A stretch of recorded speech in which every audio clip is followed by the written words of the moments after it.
Hey guys. Good morning. Good morning and welcome to On the Beat. My name is Kim Mastrofino and with me today is Martin Chan and Joe Hildreth. Let's check in with the Beat team today to see how they're doing. It is a Tuesday and it is, I don't know, December 8th, right? That's Uh, right. yes, it's December 8th. It's It's cold. December. So Martin, I wanted to kind of give an update from you to see how you were doing. Oh, doing fine. It's a little overcast, but it's cold. Yeah, it's a typical winter day. Any snow Yes. in sight? I don't think so. Not No. this time. Well, maybe a white Christmas then. We'll take it. Maybe. Maybe after Christmas. Yeah, that's right. How you doing, Joe? I'm doing good and great to be here. Well, it's great to see both of you. It certainly is. And so we have a very exciting show today. Um, First, want to chat a little bit about our guest. Her name is Christine Cooke. She is actually just got reelected to the Westerly School Committee, and she also works for the Yale New Haven Westerly Hospital in marketing. So we are lucky that she had the time to take to interview with us. So please welcome Christine Cooke. There we are. Good morning. Come on. How you doing? Out of nowhere. You just popped in. That's right. Yeah. How's it going, Christine? It's going well. Lots going on. I'm sure. Different hats I wear between the school committee and the Wesley Hospital. So it's a busy time for both. It Wow. sure is. Well, we're so happy to have you on board, and we're eager to hear all about what you're doing because I know you do a lot. Just you're just everywhere. It seems like. But anyway, so the process is, as we all know, Joe and Martin do conduct the interview questions, and so we will learn more about it. All that you're involved in. So we look forward to hearing that. So, Joe, you have the first question. Are you ready to go? Yes, I am. Okay, let's do it. Hey, Christina, for those new to the broadcast, can you tell us about yourself? Sure. So I'll try to be brief, but I was born in Boston, Massachusetts, and then I moved to Minnesota and lived in Minneapolis for 4 years as a child. I came here when I was 10, and we love the community. We love the beaches, especially. So my parents stayed here. I went off to college, to Providence College in Providence. Then I went and got a master's at Emerson College in Boston. And then I'd moved away, and then I decided to come back here. And then I got married and had a child, my son Lewis, who's 13, and he's in 8th grade. Actually turned 14 on Friday. Oh. I have 2 stepdaughters, both at the middle school. So we have 3 kids at the middle school. And that's really my story in a nutshell. Wow. Wow, that's great. So in Massachusetts, I was born in Massachusetts as well, but I wasn't in Boston. I was in Athol. No one really knows where Athol is. I don't know where Athol is. Actually, That's interesting. yeah, it's about an hour from Worcester. It's a really remote area, but it's getting more built up, and it's a great place to grow up because it was very rural and so very country. So I was lucky. So anyway, so Martin, would you like to take question 2? Yes. Can you tell us more about your job as a marketing and communication specialist at Yale New Haven Wesley Hospital? Yes. So I started working for Westerly Hospital as a marketing and public relations coordinator back in 2006.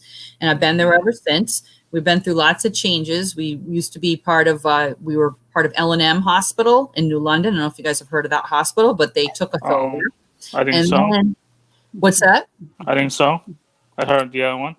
Yes. So New London is where L&M is. So we became kind of part of a Connecticut hospital. And then a few years later, just when we were getting used to that, Yale New Haven Health, which is a huge organization. They have hospitals all over Connecticut, took us over. We are doing better than ever now, though, because they have a lot more money and resources and services. So the hospital is thriving and doing really well, even in the middle of this pandemic. Oh, wow. Which has been crazy. That was a surprise.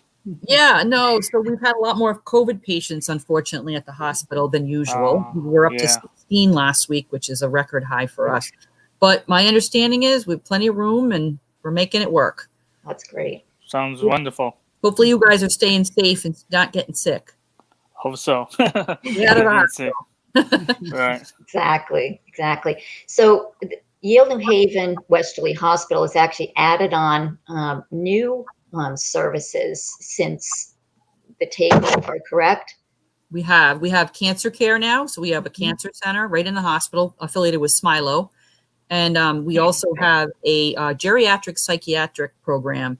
So we have a lot of patients who come into the emergency room, and some of them have mental health issues that are pretty serious. And on top of that, they have medical conditions. So we now are so happy to have, we have 18 beds where those patients can, instead of having to go somewhere else, they can stay right in Westerly and they can be cared for. That's awesome. Yeah, it is. That's really, really good for our community. Sure is. Yeah, definitely. That's good to hear. Joe, I think you have question 3. Yes.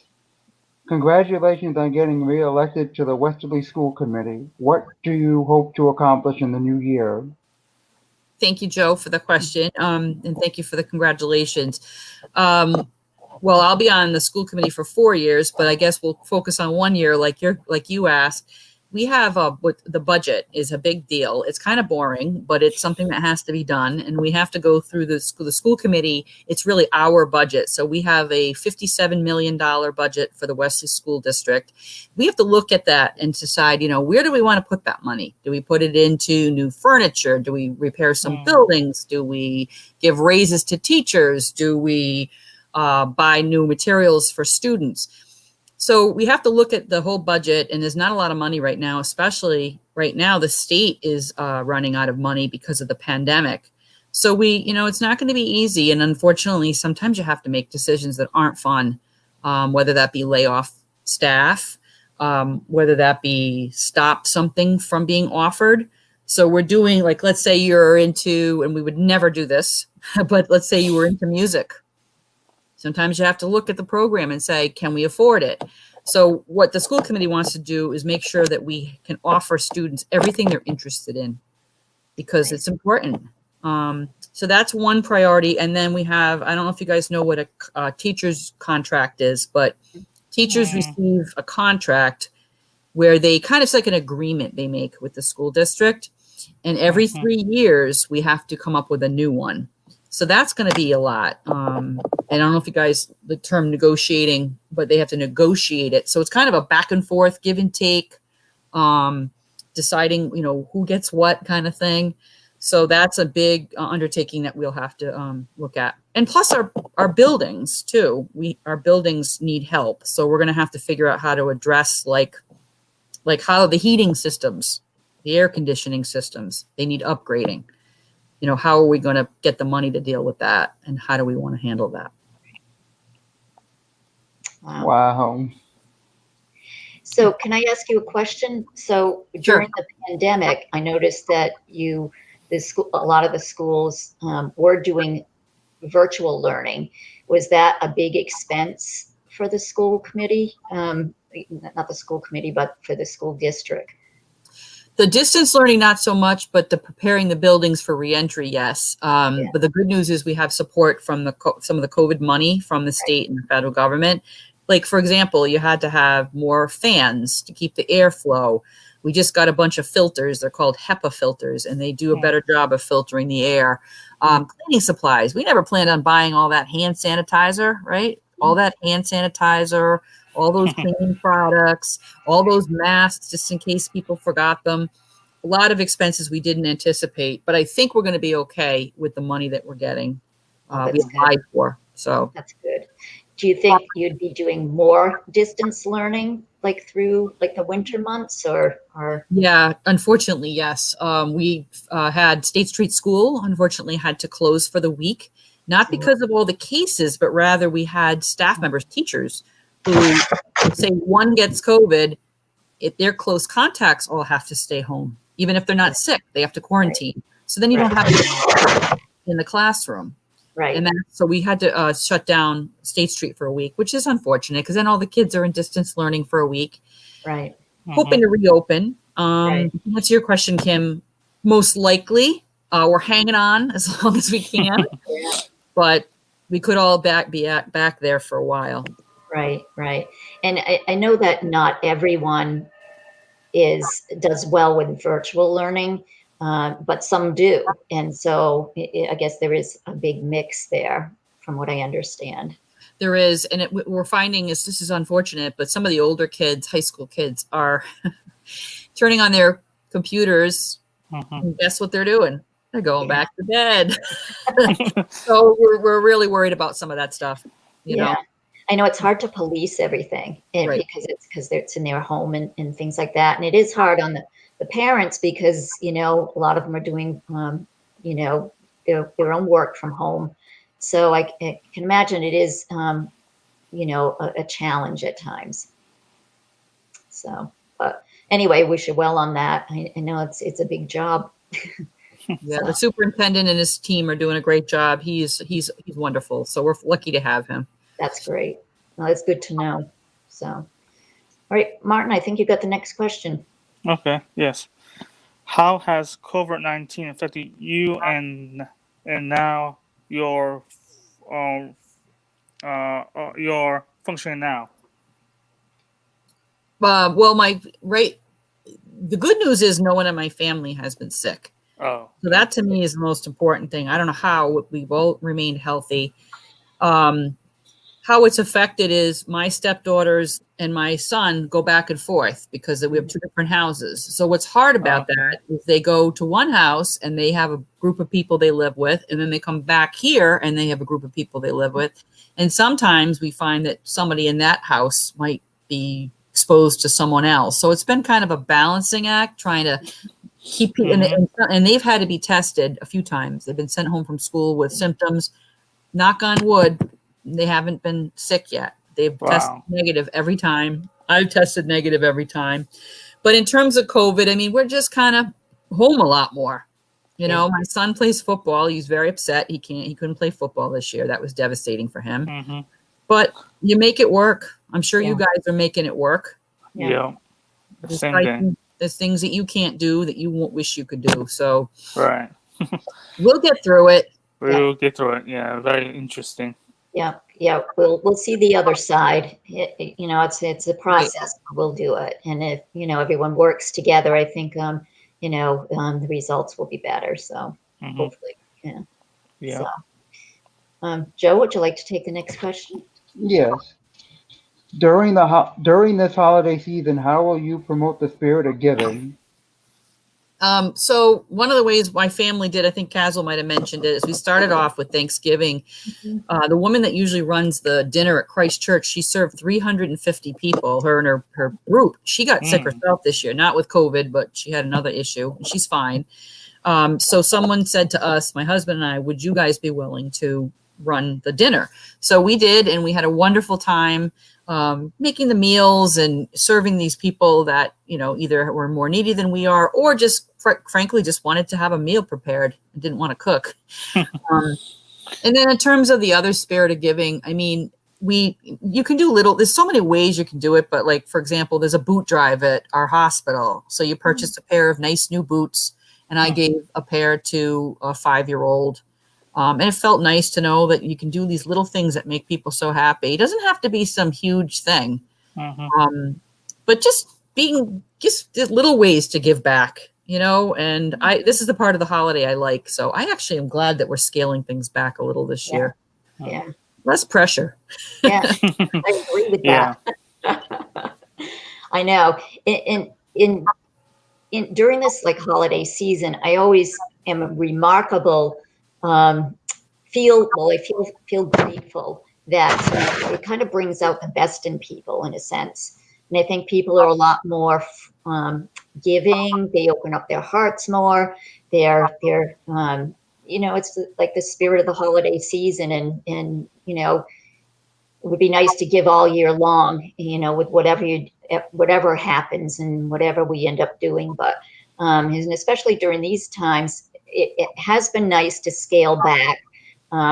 I know that lots of the traditions are probably not going to happen like they normally do, but it's okay to change it up a little bit, I think, too. Right. And, yeah, I mean, I think every family is experiencing that. And, for Thanksgiving, we did like a Zoom Thanksgiving in a sense. And so it was a miserable day. And so everyone kind of hunkered down and stayed home. And, we had dinner over Zoom. And it was just like the next best thing to being there. Well, right. At least we have that.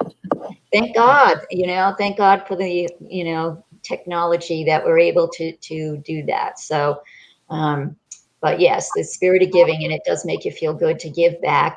And, I think Joe and Martin and I both all agree that, these broadcasts are kind of what we do to give back, and it gives people a platform, especially during these tough times, to be able to showcase what they're doing and promote their business and all that. And we feel good about that. And, the Olean Center, a lot of people support us, and so it gives us a chance to give back to our community. So, What a creative way! It's very creative of you guys. So I think it's awesome. Yeah, we actually started. Actually before COVID. We were doing this in person, and we would go to set up interviews, and Martin would interview, and Joe would run the camera. And we'd do the interviews. And then when COVID happened, we're like, okay, what are we going to do? And then we just started this. And it was really a way to, build skill for the people involved, but it also to connect to our community. So, yeah, and we've enjoyed it. We've had so many wonderful guests on, and it's been really, really wonderful. So, I mean, we're lucky, so anyway. So, Martin, would you like to take the last question? Yes. What else would you like others to know about you? What else to know about me? That's a really good question. I don't know lately what there's to know about me. I actually used to be on the Red Cross. I don't know if you guys know the Red Cross, but it's an organization. In particular, I was on the disaster recovery team, which sounds daunting, but basically, people. Let's say there's a fire in Westerly, like a house fire, right? And the people get out of the house safely. Everything's great, but they've lost everything.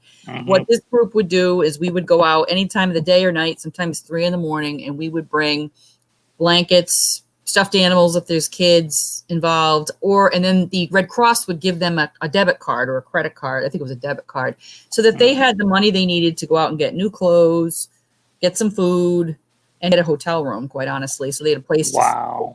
So our charge was to take care of the next 72 hours worth of needs for food, clothing, and shelter. I love doing it, but then I had my son, and it just was something that a mother wants to be running out the door at 3 a.m. when you have your own crisis going on at home with the baby. So it's something I really love doing, and I don't know if a lot of people know that I used to do that. That's cool. That's awesome. That's awesome. Well, you do a lot for our community, Christine, and you're involved, and I love the idea of the Thanksgiving dinner that the Christ Church does each year, and they were able to do it curbside, and that was obviously a lot of work, but work well spent, I guess. A lot of volunteers came through though with money, donating turkeys, pies, and showing up to drive. It was unbelievable. That's amazing. That's amazing. We do have a great community, and everyone's vested in helping each other, and so that's really wonderful, to know. And it's people like you, and your husband Caswell, and all the others that just step forward to make this a better place for us. So we're grateful for that. Well, thank you. I appreciate it. And I appreciate you even asking me to be on, I mean, it's flattering. So it's nice. Well, it's flattering for us for you to want to be on.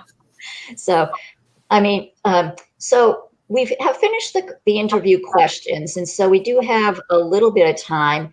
And sometimes this doesn't happen when things go over, but today we have the opportunity for you to be able to ask us questions if you want. Good. I would love to ask you guys some questions. So Martin and Joey, what are you guys going to do to celebrate Christmas this year? Um, for me, I'm just gonna chill out in my house, watching some TV shows and movies for Good. holidays. What are you? Christmas movies? Are they Christmas movies or just regular movies? There's supposed to be some regular ones, some Christmas ones. Good. It depends on what I choose. That sounds relaxing. What about Yeah. you, Joey? Hanging out with my mom. She gonna make dinner, Yeah, or you, or maybe you'll be making dinner? I don't know. I usually help her. Oh, that's good. That's nice. Well, what about you, Kim? We'll probably be doing, obviously, be low key this year, to practice the safety protocols. But we actually, this Sunday, we're doing a family Zoom Christmas because our family, extended family, gets together before Christmas because everyone likes to be home at Christmas. So we've had this tradition for years where we usually meet like around the second week in December.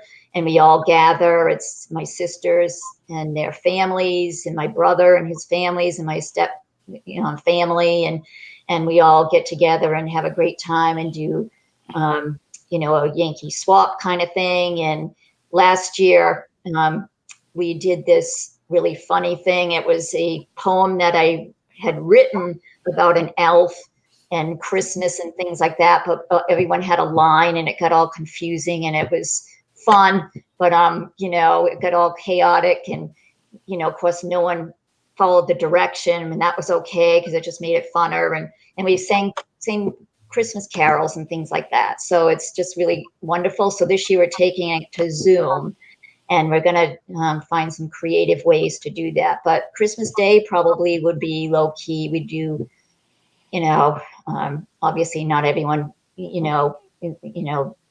can come because you have to limit your crowd and that sort of thing. So it's probably just going to be me and my husband and my mother, and we'll Zoom with my son and his wife, and because they're keeping it low as well. So just kind of like low key kind of stuff, and just being together is what's important. So. Your tradition is so similar, the one with your extended family, to mine. In fact, I was trying to think of a creative way to do a Yankee swap like we do too. I have to hit you up and see if you have any good ideas on how we can do something fun, because we want to do something like that too. Yeah. So. Well, there is a website that actually my niece turned my sister onto. Instead of doing the Yankee swap this year, we are going to donate to a cause of our choice. Yeah. And so, but we were thinking of it at one time, but we decided not to do that, to go to this other route. But there is a website where you can do a Yankee swap virtually. And I will get that information and send it to you. Could you please? That would be great. And it doesn't sound like it's hard, but it's all done through the computer. But then you'd have to send that person the gift, and then the day of, everyone opens that gift. And so, but I'll find out the website for my Thank you. Thank you very much. I appreciate that. Yeah. So anyway, so what other questions you got for us, Christine? What are you guys going to do with the rest of your day is what I want to know. Martin, what are you doing now when you get off the phone or get off the Zoom or whatever this is? StreamYard. StreamYard. What are you going to do? I don't know. Maybe just hang around my house. Eat some food and take a nap or something, and watch some TV wonderful. Show. That sounds fabulous. I think you should do that. I think you should clean the house, Martin.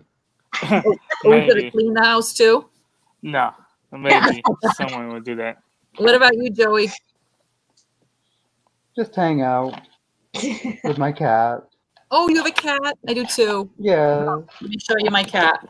Oh. You see him? Where is he? That's Licorice. No. He's sound asleep. He's sound asleep. Sounds. Yeah.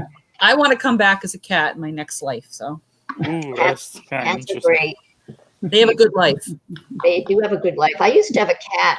In fact, we don't have animals now, but we'd like to eventually. But I used to have a cat that used to fetch. That's Yeah.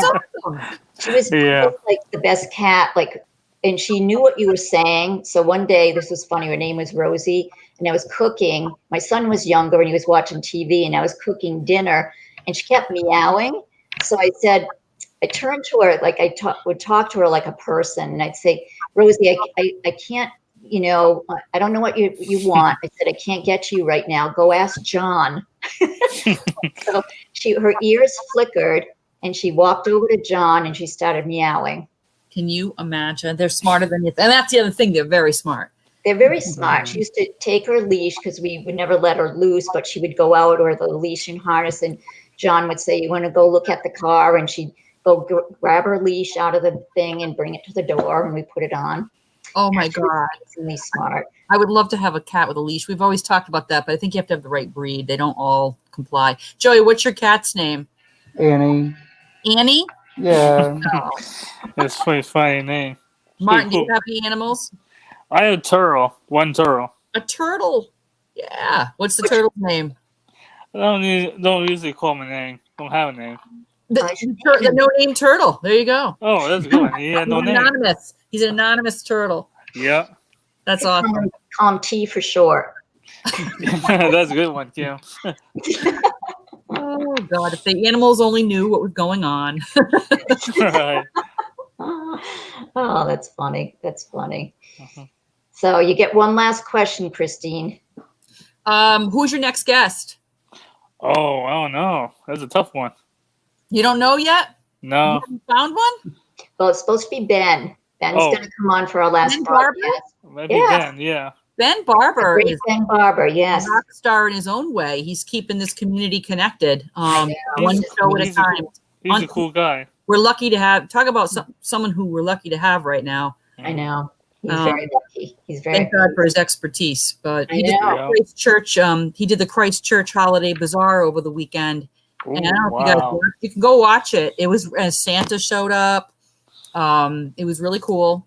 There was auctions, but they had entertainment. They had people singing. So it was something fun to watch if you guys wanted to watch that. Oh, nice. Nice. He's really done some amazing broadcasts and really reconnected the community in a sense. Yes. And we were lucky. We got him to do our produce our Tuesday broadcast. So Yep. yeah, and so he's great. He's great. So yeah, and them are taking the last 2 weeks of December off. So for Christmas. Oh, good. Christmas. Yeah. It's a Good, good good. holiday. Yes. Good. So yeah, so things are winding down. I think we'll all be glad to see 2020 go away. New Yeah. Year's Eve will be a very nice evening for everybody. Yeah, I hope so. Goodbye. Bye. So any New Year's resolutions, Christine, for the new Oh. year?